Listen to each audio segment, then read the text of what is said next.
Miss হবে না আপনার পছন্দের টিভি শো। দেখুন জি5 অ্যাপে একদম ফ্রি। গুঞ্জাকে আমার ছেলের বউ করে আনার জন্য বাড়ি থেকে তুমি খুব ভালো করেই জানো রঞ্জার, আমরাও জানি যে তুমি রাজি না হলে রোদ্দুরের বিয়েতে রাজি হবে না।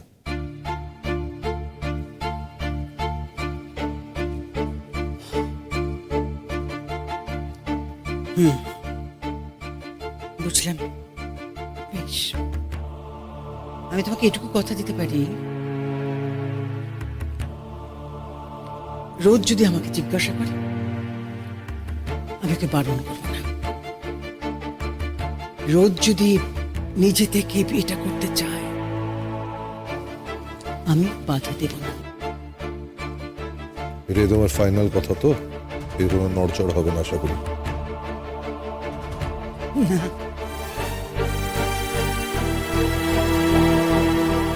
আরো একটা কথা বলে দিই, দেখো আমার ছেলে যদি সত্যি নিজে থেকে বিয়েটা করে,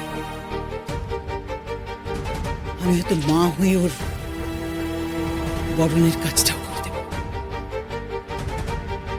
কিন্তু গুঞ্জাকে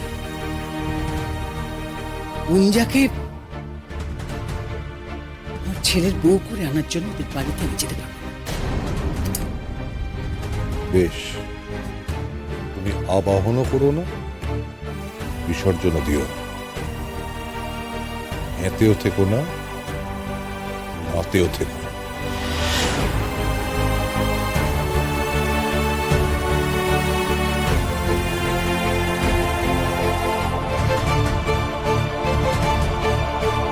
তুমি না ওদের না করে দিলেই পারতে। না করে দেব তা হয় নাকি?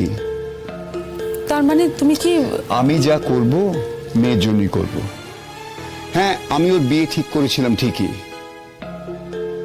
কিন্তু আমার ভয় ছিল গুঞ্জা সব ভুলে সংসার করতে পারবে তো। আর দেখো, নতুন যেখানে কথা হয়েছে তারা শ্রেয়াসের ব্যাপারে কিন্তু কিচ্ছু জানে না। যদি তারা জানতে পারে তখন কি হবে? না না না না, লুকিয়ে বিয়ে দেওয়ার কোনো প্রশ্নই আসে না, সবকিছু জানিয়েই বিয়ে দেওয়া হবে। যদি ওরা না করে, দেখো এতগুলো ছেলেকে রিজেক্ট করার পর একটা ছেলে প্রসঙ্গে কিন্তু গুঞ্জা হ্যাঁ করেছে। এখন সেই ছেলে বা তার বাড়ির লোক গুঞ্জার ঘটনাটা জেনে যদি রিজেক্ট করে দেয়, তাহলে তো গুঞ্জা কষ্ট পাবে। আমার এই বিয়েতে রাজি হওয়া, ছেলে পছন্দ করা, সব প্ল্যান একেবারে ঠিক ঠিক এগিয়েছে। তার থেকে এটাই ভালো, এরা সব কিছু জানে। এখানে গোপন করার কোনো ব্যাপার নেই, আর জানানোরও কোনো দরকার নেই। তবে হ্যাঁ, গুঞ্জা যদি রাজি থাকে, আমি চাইবো রোদ্দুরের সঙ্গে বিয়ে হোক। এত কিছুর পরেও তুমি? আরে এটাই তো ভবিতব্য, দেখলে না, ওরাও তো তাই বললেন। তবে হ্যাঁ, গুঞ্জার মতই কিন্তু আসল কথা। আমি এক্ষুনি গুঞ্জার সঙ্গে কথা বলবো। গুঞ্জা, গুঞ্জা। কি হয়েছে বাবা, এত ডাকাডাকি করছো আগে কেন? বস বস। শোন, রোদ্দুরের বাবা, কাকা আর মেজো কাকিমা এসেছিলেন। ওমা, কখন এসেছিল? এই তো এইমাত্র গেলেন ওনারা। এ বাবা, আমায় ডাকলে না কেন? আমি তো ওদের সাথে একটু কথা বলতে পারতাম। ইচ্ছে করে ডাকিনি তোকে। কেন বাবা, আমি তো একবার ওদের সাথে দেখা করতে পারতাম। চুপ কর, তোর সঙ্গে কিছু কথা আছে। হ্যাঁ বলো। ওরা কেন এসেছিলেন সেটা তো শোন। ময়নার সঙ্গে নাকি রোদ্দুরের ডিভোর্স হচ্ছে। কি ডিভোর্স? আমি ও বাড়িতে সেদিন গেলাম, গিয়ে শুনছিলাম যে ময়না হস্টেলে থাকছে, কিন্তু ডিভোর্স কেন? সে নিয়ে আমাদের ভেবে কোনো লাভ নেই। তবে কারণটা আমাদের বলেছেন। যে কারণে ওরা এখানে এসেছিলেন সেটা হলো ওরা রোদ্দুরের আবার বিয়ে দিতে চান, এবং সেটা তোর সঙ্গে। এবার তুই বল, তোর কি মত? কি কি কি বলছো তুমি বাবা? যা শুনছিস তাই। এবার বলতো, তুই এই বিয়েতে রাজি আছিস?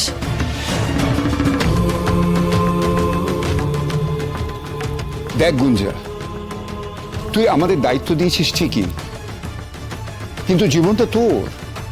তাই আমি চাই সিদ্ধান্তটা তোর হোক। না বাবা, এতদিন তো সব সিদ্ধান্ত আমি নিয়েছি, তার মধ্যে বেশিরভাগটা কেন বলছি, আমার তো মনে হয় সবটাই ভুল নিয়েছি। তাই এবার যা সিদ্ধান্ত নেওয়ার তোমরাই নেবে, আমি আর কোনো সিদ্ধান্ত নেব না। প্লিজ, আমি না সত্যি কনফিউজ হয়ে যাচ্ছি আজকে। তুই বল গুঞ্জা, আমি কি করব তুই বল। তুই যা বলবি তাই হবে। প্লিজ বাবা, আমাকে রিকোয়েস্ট করো না। আচ্ছা মা, তুমি কি বলছো আমায় বলো। আমাকে যদি জিজ্ঞাসা করিস তাহলে আমার মন কিন্তু এই বিয়েতে সায় দিচ্ছে না। আমি শুধু গুঞ্জার কথা শুনবো আজ, তুই বল। দেখো বাবা, আমি প্রথমত তোমাদের দায়িত্ব দিয়েছি, তাই তোমরা যা সিদ্ধান্ত নেবে আমি কিন্তু সেটাই মেনে নেব। আমার আলাদা করে বলার কিছু নেই। আর তাছাড়া আমার কথা যদি জানতে চাও, মানে আমার মনের কথা যদি জানতে চাও, তাহলে দুটো কথা আমি বলতে পারি। আমি এটা বুঝতে পারছি না যে মায়ের মন কেন সায় দিচ্ছে না, কারণ আমরা প্রত্যেকেই জানি যে রোদ্দুর খুব ভালো একজন মানুষ। আমি কিন্তু আগে রোদ্দুরকে খুব ভালোবাসতাম, আর এখনো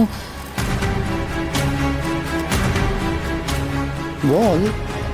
আমি রোদ্দুরকে খুব ভালোবাসি। কি হলো, আপনি অবাক করতেছেন কেন? খারাপ লাগছে আমার। দেখ, তোর কাছে আমি শুনেছিলাম যে ডক্টর দাশগুপ্ত একটু অন্যরকম।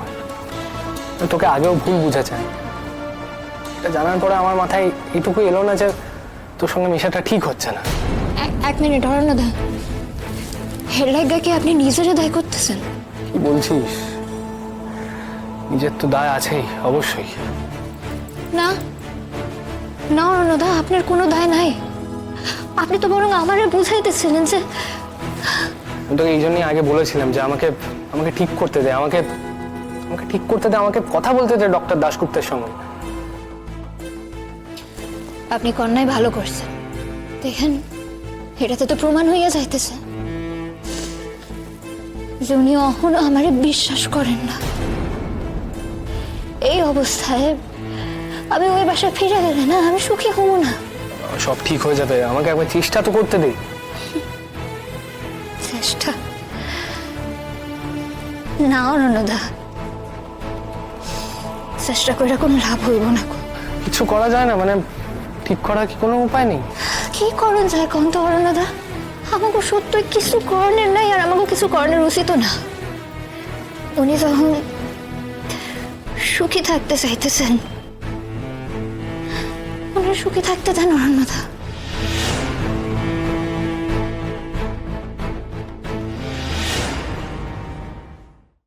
জি5 ডাউনলোড করুন আর সব এপিসোড দেখুন একদম ফ্রি।